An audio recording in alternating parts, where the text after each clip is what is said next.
Iktus, kembali lagi dengan konten Iktus Edu. Kita udah nyampe topik kelima nih teman-teman. Kalau sebelumnya kita udah dengar pembahasan tentang dunia perjanjian lama, teori kepenulisan kitab Pentatek, Kejadian dan Keluaran. Sekarang kita bakal bahas tentang hal menarik yang ada dalam kitab Imamat. Tapi sebelumnya perkenalkan dulu, nama aku Jessica Maria.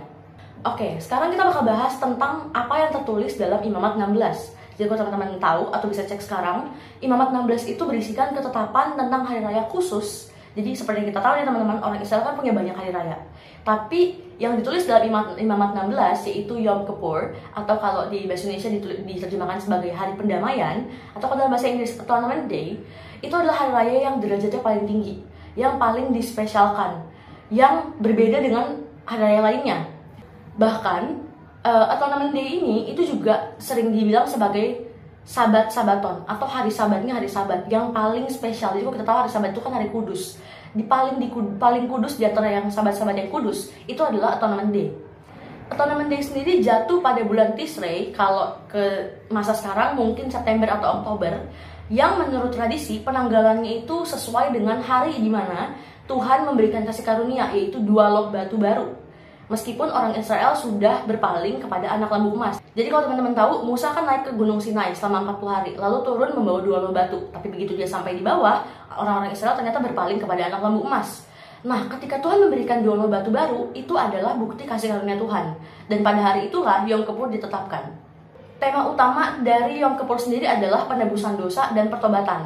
Yom Kippur yang hanya diadakan 1 tahun sekali, ini sebenarnya berfungsi atau dipahami oleh orang Israel sebagai hari raya di mana mereka meminta pengampunan, atau hari raya di mana Tuhan menghapuskan dosa mereka selama 1 tahun belakangan. Jadi seperti yang aku bilang tadi kan hanya 1 tahun sekali.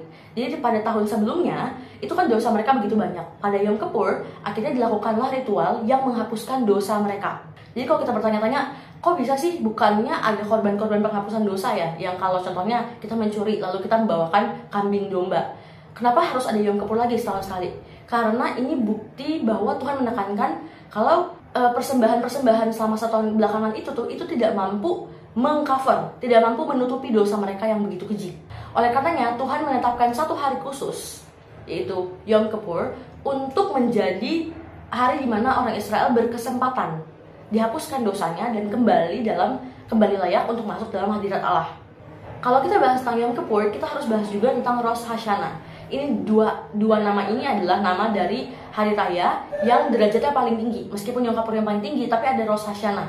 Jadi pada tanggal 1 setiap tahun baru itu dinamakan sebagai Rosh Hashanah, di mana mereka membuat persiapan untuk layak melakukan Sukkot atau puasa yang akan berlangsung pada tanggal 15. Jadi pada tanggal 1 mereka melakukan persiapan sampai tanggal 9, lalu pada tanggal 10 diadakan Yom Kippur, di mana dosa mereka dihapuskan. Tujuannya apa? Supaya mereka dilayakkan hidup selama 1 tahun ke depan dan melaksanakan puasa yang tadi aku bilang, Sukkot pada tanggal 15. Lalu apa sih yang dilakukan orang Israel pada hari raya Yom Kippur? Jadi kalau kita lihat, kita baca kitab Imamat, itu sudah dijelaskan dengan sangat rinci bahwa pada hari Yom Kippur itu hanya ada 1 imam, yaitu imam besar, yang boleh melaksanakan ritual. Jadi kenapa aku bilang ini sangat-sangat penting bagi orang Israel? Karena yang dilakukan oleh imam besar itu mengcover dosa. Jadi bukan imam besarnya, tapi apa yang dilakukan itu mengcover dosa satu bangsa. Jadi teknisnya seperti ini. Pertama, imam besar akan mengganti bajunya, seperti ada di slide sekarang. Baju imam besar, itu baju kebesaran imam besar, akan ia ganti dengan baju putih. Jadi benar-benar full baju putih dari atas sampai bawah, yang melambangkan kesederhanaan dan kesucian, atau niat untuk pertobatan. Nah, setelah mengganti baju, imam besar ini akan bawa 2 anak kambing nih teman-teman, yang tentunya sesuai dengan syarat tidak bercacat celah. Yang satunya akan ditandai sebagai korban penghapusan dosa, sedangkan yang satunya lagi akan menjadi scapegoat atau kambing yang nanti dilepaskan. Selanjutnya imam besar akan membawa 1 lembu nih teman-teman. Lembunya itu langsung dikorbankan, jadi akan dipotong di bagian lehernya, lalu darahnya diambil, akan menadahkan piring di mana darahnya diletakkan di situ. Guna dari darah lembu itu apa teman-teman? Jadi darah dari lembu itu menjadi darah penghapusan dosa bagi imam besar, bagi si imam besarnya dan teman-teman imamnya yang lain. Jadi tentu saja imam kan tidak hanya 1. Jadi darah dari lembu itu untuk penghapusan dosa mereka. Tapi setelah darahnya diambil, ditaruh dulu, dia masuk ke dalam ruang Maha Kudus. Ini yang paling unik. Imam besar hanyalah satu-satunya orang yang bisa masuk ke ruang Maha Kudus. Dan ruang itu hanya dimasuki 1 tahun sekali.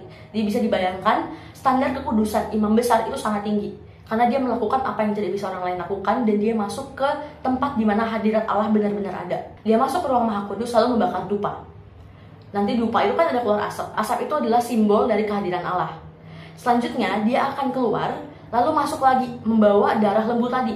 Lalu dia percikan di atas tabut perjanjian. Ini gambar tabut perjanjiannya. Nah, dipercikan di atasnya.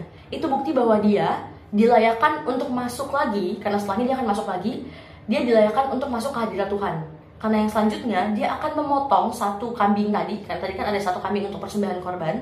Kambing itu akan dipotong lehernya, lalu darahnya diambil, dibawa masuk ke ruang Maha Kudus dan dipercikan lagi. Kambing ini buat apa sih? Jadi berbeda dari lembu tadi. Kalau lembu tadi itu kan buat penghapusan dosa para imam, dosanya dan dosa imam lain. Sedangkan darah dari kambing ini itu adalah untuk penghapusan dosa seluruh bangsa Israel. Jadi ini yang dimaksud ketika dibilang bahwa hari raya Yom Kippur itu melayakkan orang Israel masuk ke hadirat Allah. Ketika imam besar masuk dan membersihkan darah kambing, sesungguhnya mereka sedang masuk bersama dengan imam tersebut dan dosanya diampuni. Jadi ini yang dimaksud ketika dibilang bahwa hari raya pendamaian, hari raya Yom Kippur itu melayakkan orang Israel masuk ke dalam hadirat Allah. Karena benar, ketika imam besar masuk dan memercikan darah kambing, sesungguhnya itu simbol bahwa orang Israel juga tengah masuk bersama-sama dengan imam besar. Kita balik lagi berbicara tentang Rosh Hashanah. Ini Rosh Hashanah ada di slide teman-teman. Jadi selama periode pemantasan, periode persiapan orang Israel menuju Yom Kippur, mereka menganggap bahwa Tuhan akan menimbang-nimbang perbuatan baik dan buruk mereka selama 1 tahun belakangan. Oleh karenanya mereka dari Rosh Hashanah sampai Yom Kippur itu, mereka tuh mempersiapkan diri dengan baik. Kenapa? Karena pada hari raya Yom Kippur, Tuhan akan menuliskan nama-nama orang yang layak dalam kitab kehidupan. Jadi orang Israel juga punya konsep kitab kehidupan, teman-teman. Apa maksudnya kitab kehidupan? Kitab kehidupan itu adalah isinya adalah orang-orang yang layak hidup selama 1 tahun ke depan lagi. Jadi beda, kalau kita biasanya mikir kitab kehidupan itu ada hubungannya dengan surga, mereka justru berpikir kitab kehidupan adalah orang-orang yang dibiarkan hidup untuk menjalani hidup lagi selama 1 tahun ke depan. Kalau perbuatan mereka selama 1 tahun belakangan itu tidak layak di hadapan Tuhan, maka mereka akan mati. Jadi bisa dibayangkan ya teman-teman, betapa sucinya, betapa esensi dari hari raya Yom Kippur itu sangat penting bagi orang Israel. Karena itu adalah hari di mana seperti ada penghakiman Tuhan. Tapi di saat yang sama Tuhan juga memberikan kasih karunia ketika dosa mereka dihapuskan saat imam besar masuk dan memercikan darah kambing di atas tabut perjanjian. Nah, kalau teman-teman ingat tadi aku sempat sebut bahwa ada 2 kambing ya teman-teman. Kambing yang pertama sebagai kambing penghapusan dosa, lalu kambing yang kedua sebagai scapegoat atau yang bakal dilepaskan. Nah, setelah kambing pertama itu menjadi sarana penghapusan dosa seluruh Israel, kambing kedua ini benar-benar menjadi scapegoat teman-teman, benar-benar dilepaskan. Tapi sebelum dilepaskan, imam besar akan meletakkan tangannya di atas kambing tadi, lalu membuat pengakuan dosa atas nama seluruh Israel. Jadi dia akan membuat pengakuan dosa, dan pada saat itu imam besar akan menyebutkan nama Tuhan yang dia sebutkan 1 tahun 1 kali. Jadi bisa dibayangkan ya teman-teman betapa beratnya, betapa kudus dan sucinya apa yang dilakukan oleh imam besar. Ini pengakuannya akan ditambahkan di slide. Jadi pengakuan ini akan disebutkan, lalu kemudian domba kambing tersebut akan dibawa keluar dari perkemahan, lalu dilepaskan di alam liar. Itu simbol bahwa Tuhan melupakan dosa-dosa. Jadi seperti tadi, dosa-dosa tersebut sudah ditransfer oleh imam besar ke dalam si kambing itu. Lalu kambingnya dilepaskan. Itu adalah bukti pengampunan yang luar biasa dari Tuhan. Dan ini paralel teman-teman dengan apa yang terjadi dalam perjanjian baru. Kalau kita sering dengar Tuhan Yesus adalah imam besar, Tuhan Yesus adalah imam besar, itu benar. Karena lewat dia satu-satunya, seperti tadi imam besar satu-satunya yang bisa masuk ke ruang Maha Kudus, hanya Tuhan Yesus saja yang darahnya, yang perbuatannya, yang apa yang dilakukan itu bisa menebus semua dosa dan melayakkan manusia untuk masuk ke hadirat Allah. Jadi kalau teman-teman ingat, begitu Tuhan Yesus mati, tirai dari bait suci itu terkoyak. Itu artinya benar-benar manusia diizinkan untuk bertemu, untuk masuk ke hadirat Allah secara langsung. Seperti itu. Jadi kalau ditanya, kenapa sih harus ada hari raya Yom Kippur? Kenapa sih Tuhan Yesus harus mati? Itu karena niat Tuhan untuk bersama-sama, untuk ada bersama-sama dengan umatnya.